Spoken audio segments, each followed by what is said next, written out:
तो 15 तारीख की वाणी है। प्रातः मुरली। ओम शांति। बाप दादा मधुबन।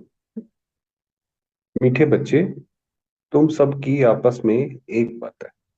क्योंकि हम एक बाबा को याद करते हैं और एक बाबा की मत पर चलते हैं, तो इसी हिसाब से एक मत एक राज्य स्थापन होगा भविष्य में। एक मत है। तुम अपने को आत्मा समझ एक बाप को याद करते हो तो सब भूत भाग जाते हैं। भाई, जब हम एक बाबा को याद करते हैं, हाँ वे बिचारी रहते हैं, तो सारे के सारे भूत भाग जाते हैं। प्रश्न है, पद्मा पदम भाग्यशाली बनने का मुख्य आधार क्या है? कि हमारी जो किस्मत है, भाई कोई कहते हैं भाग्यशाली, फिर होता है सौभाग्यशाली, फिर होता है पद्मा पदम भाग्यशाली, कि उनसे ज्यादा भाग्यशाली कोई है ही नहीं। उसका आधार क्या है? तो जो बाबा सुनाते हैं उस एक एक बात को धारण करने वाले ही पद्मा पदम भाग्यशाली बनते हैं। तो जो बाबा सुनाए वो वैसा का वैसा मानते जाओ, वो वैसा का वैसा सुनते जाओ, तो पद्मा पदम हो जाएंगे। जज करो बाबा क्या कहते हैं और रावण संप्रदाय वाले क्या कहते हैं, दुनिया वाले क्या कहते हैं, वो तो सारी विनाशकारी और नेगेटिव चीजें ही बताते हैं। और बाबा जो है वो कितनी सात्विक चीजें बताते हैं।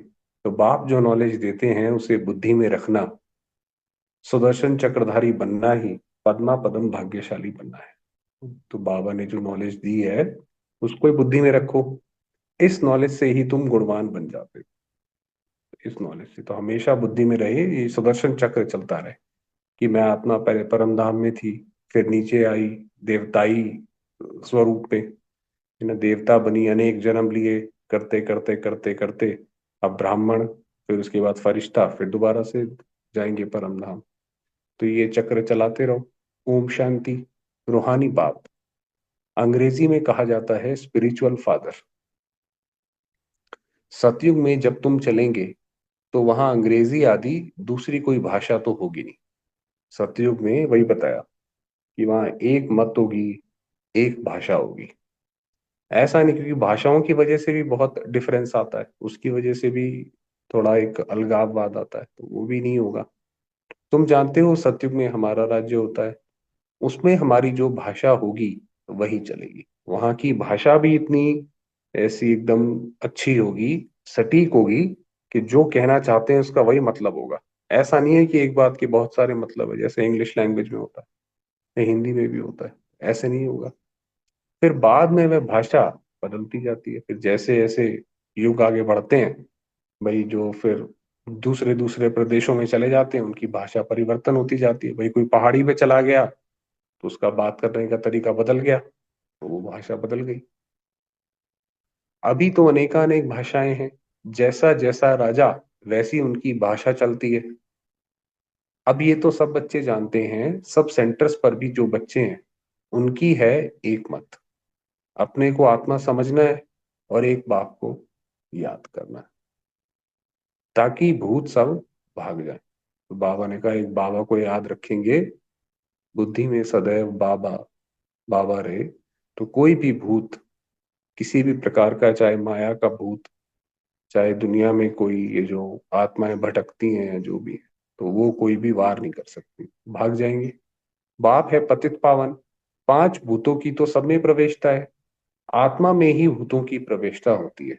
फिर इन भूतों अथवा विकारों का नाम भी लगाया जाता है, देह, अभिमान, काम, क्रोध आदि।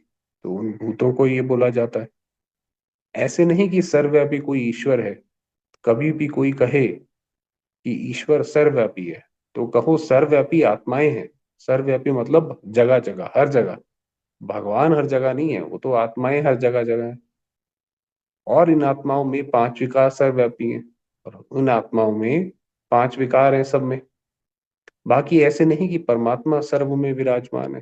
ये दुनिया में तो ये कहते हैं कि इसीलिए तो कई लोग भगवान को नहीं मानते हैं। वो कहते हैं भाई भगवान हर जगह है, या भगवान ने सृष्टि रची तो कैसी सृष्टि रची, देखो इसके अंदर इतना दुख है। तो परमात्मा में फिर पांच भूतों की प्रवेशता कैसे होगी? एक एक बात को अच्छी रीति धारण करने से तुम पद्मा पदम भाग्यशाली बनते हो। ये बात अपने अंदर धारण करते रहो। दुनिया वाले रावण संप्रदाय क्या कहते हैं और बाप क्या कहते हैं, अब जज करो। हर एक के शरीर में आत्मा है। उस आत्मा में पांच विकार प्रवेश है, शरीर में नहीं। आत्मा में पांच विकार अथवा भूत प्रवेश होते हैं। तो ये जो पांच विकार जो ये लगते हैं, काम क्रोध लोभ मोह अहंकार, ये आत्मा में होते हैं। सतयुग में ये पांच भूत नहीं है। नाम ही है डीटी वर्ल्ड, ये है डेविल वर्ल्ड। ये जो है ये आसुरी संसार है, यहाँ सारे असुरों की तरह काम करते हैं। डेविल कहा जाता है असुर को, वही बाबा ने बताया। कितना दिन और रात का फर्क है। इस सतयुग में होंगे देवताएं, यहाँ पे हैं असुर, आसुरी कर्म है। अभी तुम चेंज होते हो, वहां तुम्हारे में कोई भी विकार कोई अवगुण नहीं रहता, तुम्हारे में संपूर्ण गुण होते हैं। तुम 16 कला संपूर्ण बनते हो, पहले थे फिर नीचे उतरते हो। इस चक्र का भी अभी मालूम पड़ा है। 84 का चक्र कैसे फिरता है। हम आत्मा को स्व का दर्शन हुआ है, अर्थात इस चक्र का नॉलेज हुआ है। स्व दर्शन माना अपना दर्शन हो गया अब हमें, हमने अपने आप को देख लिया कि हम कितने कितने जन्म लेते हैं। 84 का चक्र कैसे फिरता है। उठते बैठते चलते तुमको ये नॉलेज बुद्धि में रखनी कि हम जो है वहां से आए। बाप नॉलेज पढ़ाते हैं, ये रूहानी नॉलेज बाप भारत में ही आकर देते हैं। कहते हैं ना हमारा भारत, वास्तव में हिंदुस्तान कहना तो रॉन्ग है। बाबा ने कहा हिंदुस्तान गलत है, कि हिंदू धर्म आ जाता है ना, वो तो देवी देवता धर्म है। तो ये गलत है। तुम जानते हो भारत जब स्वर्ग था तो सिर्फ हमारा ही राज्य था, और कोई धर्म नहीं था। कोई भी धर्म उस समय नहीं था। न्यू वर्ल्ड थी, नई दिल्ली कहते हैं ना। दिल्ली का नाम असल दिल्ली नहीं था, परिस्तान कहते थे। ये जो दिल्ली है जहाँ पे आप लोग रह रहे हो, वो परिस्तान कहलाएगी। यमुना के किनारे, जो है यमुना के कंठे पर, वहां पे जैसे परियां देवी देवताएं रहेंगे। अभी तो नई दिल्ली और पुरानी दिल्ली कहते हैं ना, फिर ना पुरानी ना नई दिल्ली होगी, परिस्तान कहा जाएगा भाई। अभी तो जो ये चांदनी चौक वाला इलाका है वो ओल्ड दिल्ली है, तो फिर नई दिल्ली अलग कहते हैं। बाबा ने कहा उस वक्त तो परिस्तान कहलाएगा सिर्फ। दिल्ली को कैपिटल कहते हैं। इन लक्ष्मी नारायण का राज्य होगा और कुछ भी नहीं होगा, हमारा ही राज्य होगा। अभी तो राज्य नहीं है, इसलिए सिर्फ कहते हैं हमारा भारत देश है, राजाएं तो है नहीं। तुम बच्चों की बुद्धि में सारा ज्ञान चक्र लगाता है। अब हमारी बुद्धि में ये सारा चक्र चलता रहता है, अच्छा जी ऐसे ऐसे करके होता है।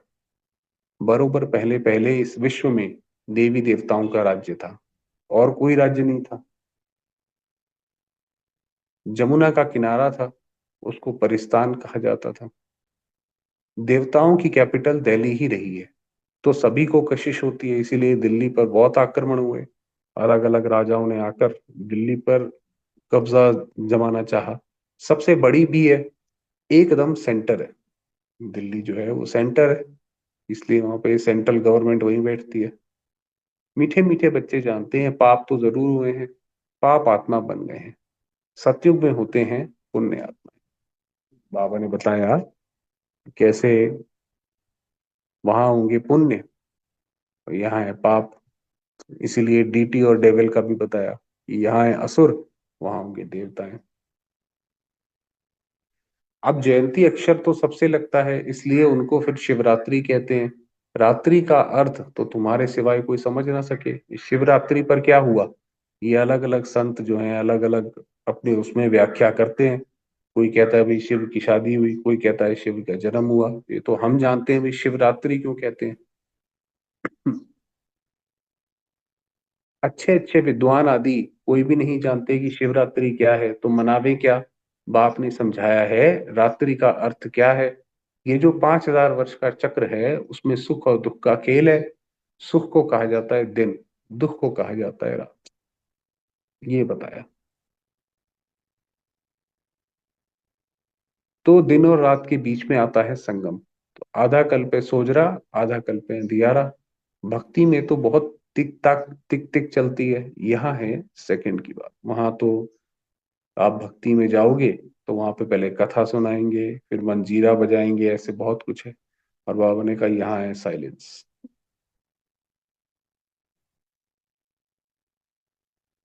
यहाँ है सेकंड की बात। बिल्कुल इजी है, सहज योग। तुमको पहले जाना है मुक्ति धाम। फिर तुम जीवन मुक्ति और जीवन बंध में कितना समय रहे हो, ये तो तुम बच्चों को याद है, फिर भी घड़ी घड़ी भूल जाते हो। बाप समझाते हैं योग अक्षर ठीक है, परंतु उन्हों का है जिस्मानी योग। अब योग का भी उन्होंने जो है वो मतलब बिगाड़ दिया है। वो जिस्मानी योग की बात करते हैं। ये है आत्माओं का परमात्मा के साथ योग। सन्यासी लोग अनेक प्रकार के हठ योग आदि सिखाते हैं, तो मनुष्य मूंझते हैं। तुम बच्चों का बाप भी है तो टीचर भी है, तो उनसे योग लगाना पड़े ना। टीचर से पढ़ाना होता है। बच्चा जन्म लेता है तो पहले बाप से योग होता है, फिर 5 वर्ष के बाद टीचर से योग लगाना पड़ता है, फिर वानप्रस्थ अवस्था में गुरु से योग लगाना पड़ता है। तीन मुख्य याद रहते हैं, बाप, टीचर और गुरु। तीनों ही जरूर याद रहते हैं। वह तो अलग अलग होते हैं। यहाँ ये एक ही बार बाप आकर बाप भी बनते हैं, टीचर भी बनते हैं। वंडरफुल है ना। ऐसे बाप को तो जरूर याद करना चाहिए। जन्म जन्मांतर तीन को अलग अलग याद करते आए। बाप, टीचर, सतगुरु, ये तीनों अलग अलग रहे हैं जन्म जन्मांतर। सतयुग में भी बाप से योग होता है, फिर टीचर से होता है। पढ़ने तो जाते हैं ना, बाकी गुरु की वहां दरकार नहीं रहती, क्योंकि सब सदगति में है। ये सब बातें याद करने में क्या तकलीफ है, बिल्कुल सहज है। इनको कहा जाता है सहज योग, परंतु ये है अनकॉमन। बाप कहते हैं अनकॉमन है, माना ऐसा कभी हुआ नहीं कि भगवान स्वयं किसी तन में आए हो। तो बाप कहते हैं मैं टेम्परेरी लोन लेता हूँ, सो भी कितना थोड़ा समय लेता हूँ। बाबा कितने थोड़े समय के लिए आते हैं। 60 वर्ष में वानप्रस्थ होती है। कहते हैं 60 लगी लाट। इस समय सबको लाठी लगी हुई है, सब वानप्रस्थ निर्वाण धाम में चले। इस वक्त तो सारी आत्माएं ही, जैसे सबका ही वानप्रस्थ अवस्था है। ऐसा नहीं कोई बच्चा है, कोई बूढ़ा है, कोई जवान है, सब नहीं जाना है। ये है स्वीट होम, स्वीटेस्ट होम। उनके लिए ही कितनी अथाह भक्ति की है। अभी चक्र फिर कर आए हो। मनुष्यों को ये कुछ भी पता नहीं है। ऐसे ही गपोड़ा लगा दिया है कि लाखों वर्ष का चक्र है। लाखों वर्ष की बात हो तो फिर रेस्ट मिल ना सके। अगर ये लाखों वर्ष ही चलता रहे तो आत्मा की भी अपनी लिमिट है। कितने जन्म ले सकती है, कैसे कर सकती है, वो सब कैसे चलेगा, रेस्ट ही नहीं मिलेगा। रेस्ट मिलना ही मुश्किल हो जाए, तुमको रेस्ट मिलती है। उसको कहा जाता है साइलेंस होम, इनकॉर्पोरियल वर्ल्ड। ये है स्थूल स्वीट होम, वह है मूल स्वीट होम। आत्मा बिल्कुल छोटा रॉकेट है। इनसे तीखा भागने वाला कोई होता नहीं। ये तो सबसे तीखा है। 1 सेकंड में शरीर छूटा और ये भागा। आत्मा तो ऐसे है भाई, शरीर से निकली, मृत्यु हुई, फौरन जाके जन्म ले लिया दूसरा।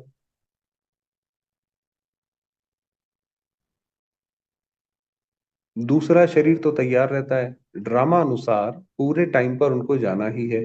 ड्रामा कितना एक्यूरेट है, इनमें कोई इनएक्यूरेसी है नहीं। ये तुम जानते हो, ये जो ड्रामा है इसके अंदर हर चीज एक्यूरेट है।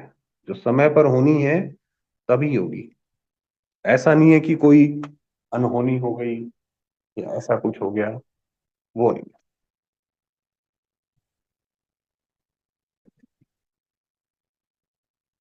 हम्म। बाप भी ड्रामा अनुसार बिल्कुल एक्यूरेट टाइम पर आते हैं। तो बाबा ने कहा जब बाबा भी आते हैं, तो बाबा के जो आने का समय होता है बिल्कुल उसी वक्त वो एक्यूरेट आते हैं। ऐसा नहीं 2 सेकंड पहले या अगले कल्प में आए तो थोड़ा इधर उधर हो जाए, बिल्कुल उसी समय आएंगे। 1 सेकंड का भी फर्क नहीं पड़ सकता। मालूम कैसे पड़ता है कि इनमें बाप भगवान है, जब नॉलेज देते हैं, बच्चों को बैठ समझाते हैं। और देखिए बाबा कितना 70 80 साल 90 साल से ज्ञान दे रहे हैं। अब ये ज्ञान शुरुआत से वही चला आ रहा है, तो ये किसी मनुष्य के काम हो ही नहीं सकता। ये जरूर भगवान का काम है। वरना मनुष्य का तो ज्ञान ऐसा होता है, वो समय के साथ साथ बढ़ता जाता है। छोटे में कम होता है, जैसे जैसे बूढ़ा होगा तो ज्यादा बढ़ेगा। मगर ऐसा तो हुआ नहीं बाबा के साथ। तो फर्क नहीं पड़ सकता। मालूम कैसे पड़ता है इनमें भगवान है? जब नॉलेज देते हैं बच्चों को, बैठ समझाते हैं। शिवरात्रि भी मनाते हैं ना, मैं शिव कब कैसे आता हूँ वह तुमको तो पता नहीं है। शिवरात्रि, कृष्ण रात्रि मनाते हैं, राम की नहीं मनाते, क्योंकि फर्क पड़ गया ना। शिवरात्रि के साथ श्री कृष्ण की भी रात्रि मना लेते हैं, परंतु जानते कुछ भी नहीं है। यहाँ है ही आसुरी रावण राज्य, यहाँ हर चीज आसुरी है। ये समझने की बातें हैं। ये तो है बाबा। बूढ़े को बाबा कहेंगे, छोटे बच्चे को बाबा थोड़ी कहेंगे। कोई कोई लव से भी बच्चे को बाबा कह देते हैं। तो उन्होंने भी श्री कृष्ण को लव से कह दिया है। बाबा तो तब कहा जाता है जब बड़े हो, और फिर बच्चे पैदा करते हो। श्री कृष्ण खुद ही प्रिंस है, उनको बच्चे कहाँ से आए? तो माना श्री कृष्ण को बाबा नहीं कह सकते हैं, ये बात कह रहे हैं। बाप कहते ही हैं मैं बुजुर्ग के तन में आता हूँ, शास्त्रों में भी है। परंतु शास्त्रों में ये सब बातें एक्यूरेट नहीं होती हैं। कोई कोई बात ठीक है, कोई कोई बात ठीक है, कोई कोई इधर उधर हो गई है। ब्रह्मा की आयु माना प्रजापिता ब्रह्मा की आयु कहेंगे, वह तो जरूर इस समय होगा। ब्रह्मा की आयु मृत्यु लोक में खत्म होगी, ये कोई अमर लोक नहीं है। इनको कहा जाता है पुरुषोत्तम संगम युग। ये सिवाय तुम बच्चों के और कोई की बुद्धि में नहीं हो सकता। बाप बैठ बताते हैं मीठे मीठे बच्चों, तुम अपने जन्मों को नहीं जानते हो, हम बतलाते हैं।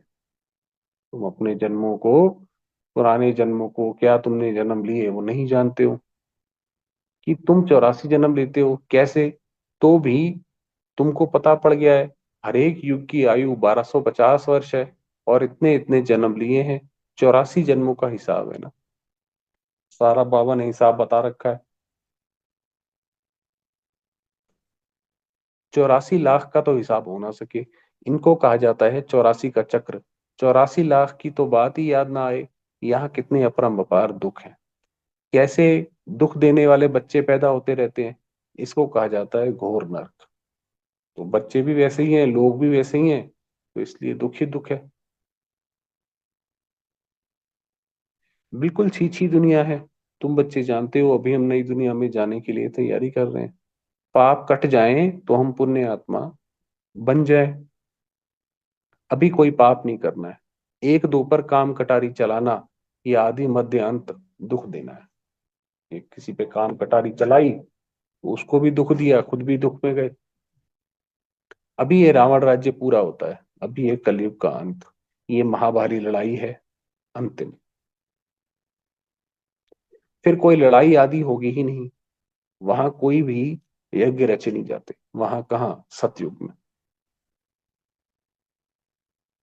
ऐसा नहीं है कि वहां पे बरसात नहीं हुई तो उसके लिए यज्ञ करेंगे तो हो जाएगी, ऐसा नहीं। तो वहां कोई यज्ञ नहीं रचे जाते हैं। हम्म। जब यज्ञ रचते हैं तो उसमें हवन करते हैं। बाप ने भी ये जो रुद्र ज्ञान यज्ञ रचा है, इसमें बच्चे अपनी पुरानी सामग्री सब स्वाहा कर देते हैं। यज्ञ में होता ही ऐसे है। अब बाप ने समझाया है, ये है रुद्र ज्ञान यज्ञ। रुद्र शिव को कहा जाता है। रुद्रमाला कहते हैं ना, निवृत्ति मार्ग वालों को प्रवृत्ति मार्ग की रस्म रिवाज का कुछ भी पता नहीं है। वह तो घर बार छोड़ जंगल में चले जाते हैं, जो सन्यासी होते हैं। नाम ही पड़ा है सन्यास। किसका सन्यास? घर बार का। खाली हाथ निकलते हैं। पहले तो गुरु लोग बहुत परीक्षा लेते हैं, काम कराते हैं। पहले भिक्षा में सिर्फ आटा लेते थे, रसोई नहीं लेते थे। उन्हों को जंगल में ही रहना है, वहां कंदमूल फल मिलते हैं। ये भी गायन है। बाबा ने कहा सन्यासियों का बहुत गायन है। जब सतो प्रधान सन्यासी होते हैं तब यह खाते हैं, कि सिर्फ आटा लेंगे और वहां से कंदमूल खाएंगे। अभी तो बात मत पूछो क्या क्या करते रहते हैं। इसका नाम ही है विशेष वर्ड। अब सब बदल गया, अब सन्यासी भी यहाँ आ गए। वह है वाइसलेस वर्ल्ड। तो अपने को विशेष समझना चाहिए ना। बाप कहते हैं सत्य को कहा जाता है शिवालय। और वॉइसलेस वर्ल्ड, सॉरी, सत्युग को कहा जाता है शिवालय, वॉइसलेस वर्ल्ड। हाँ, यहाँ तो सब है पतित मनुष्य, इसलिए देवी देवता के बदले नाम ही हिंदू रख दिया है। बाप तो सब बातें समझाते रहते हैं, तुम असल में ही बेहद बाप के बच्चे हो। वह तो तुम्हें 21 जन्मों का वर्षा देते हैं, तो बाप मीठे मीठे बच्चों को समझाते हैं, जन्म जन्मांतर के पाप तुम्हारे सिर पर हैं। पापों से मुक्त होने के लिए ही तुम बुलाते हो, साधु संत आदि सब पुकारते हैं। हे पतित पावन, परमात्मा से योग कैसे लगावें, उनसे कैसे मिले, तो कह देंगे वह तो सर्वव्यापी है। क्योंकि मिलने के लिए तो ये जो क्या कहते हैं, जब तक पतित रहेंगे तब तक नहीं मिल सकते हैं। तो पापों से मुक्त होने के लिए ही तुम बुलाते हो, साधु संत आदि सब पुकारते हैं पतित पावन, अर्थ कुछ नहीं समझते हैं। ऐसे ही गाते रहते हैं, ताली बजाते रहते हैं। उनसे कोई पूछे परमात्मा से योग कैसे लगावे, उनसे कैसे मिले, तो कह देंगे वे तो सर्वव्यापी है। भाई फिर मिलने की क्या जरूरत है, हर जगह ये भगवान, कैसे मिलोगे, तो वो ऐसे कर देते हैं। क्या यही रास्ता बताते हैं, कह देते हैं वेद शास्त्र पढ़ने से भगवान मिलेगा। तो भाई कैसे भगवान मिलेगा, जब भगवान हर जगह है तो मिलेगा कैसे हमें, ये बात का जवाब नहीं दे पाते। परंतु बाप कहते हैं मैं 5000 वर्ष के बाद ड्रामा के प्लान अनुसार आता हूँ। ये ड्रामा का राज सिवाय बाप के और कोई नहीं जानते। लाखों वर्ष का ड्रामा है तो हो नहीं सकता। अब बाप समझाते हैं ये 5000 वर्ष की बात है। कल पहले भी बाबा ने कहा था मन मना भव, यह है महामंत्र, माया पर जीत पाने का मंत्र है। बाप ही बैठ अर्थ समझाते हैं, दूसरा कोई अर्थ नहीं समझाते हैं। गाया भी जाता है ना, सर्व का सदगति दाता एक है। कोई मनुष्य तो हो नहीं सकता, देवताओं की भी बात नहीं है, वहां तो सुख ही सुख है। सतयुग में बाबा ने कहा वहां सुख ही सुख है।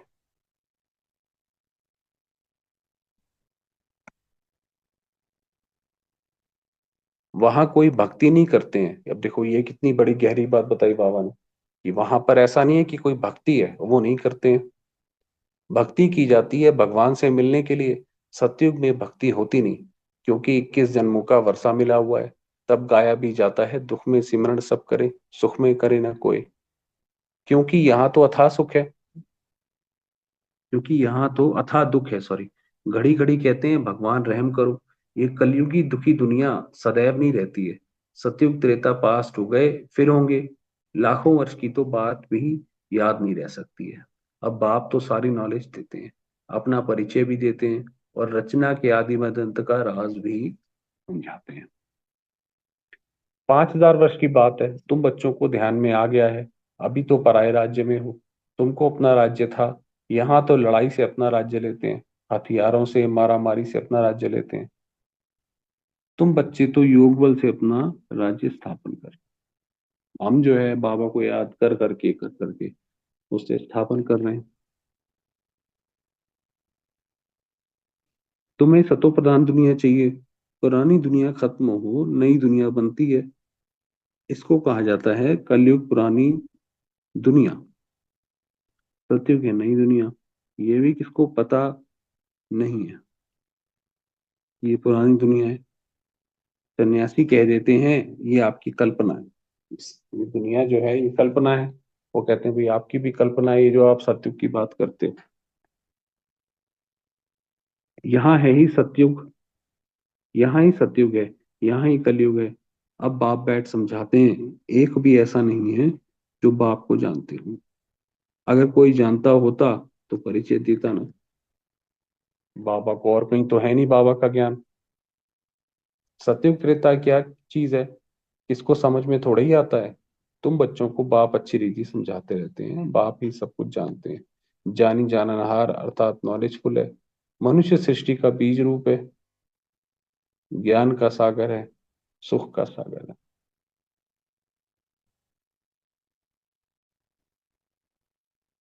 उनसे ही हमको वर्षा मिलना है। बाप नॉलेज में आप समान बनाते हैं। अच्छा, मीठे मीठे से किरते बच्चों प्रति माँ पिता बाप दादा का याद प्यार और गुड मॉर्निंग। रूहानी बाप की रूहानी बच्चों को नमस्ते।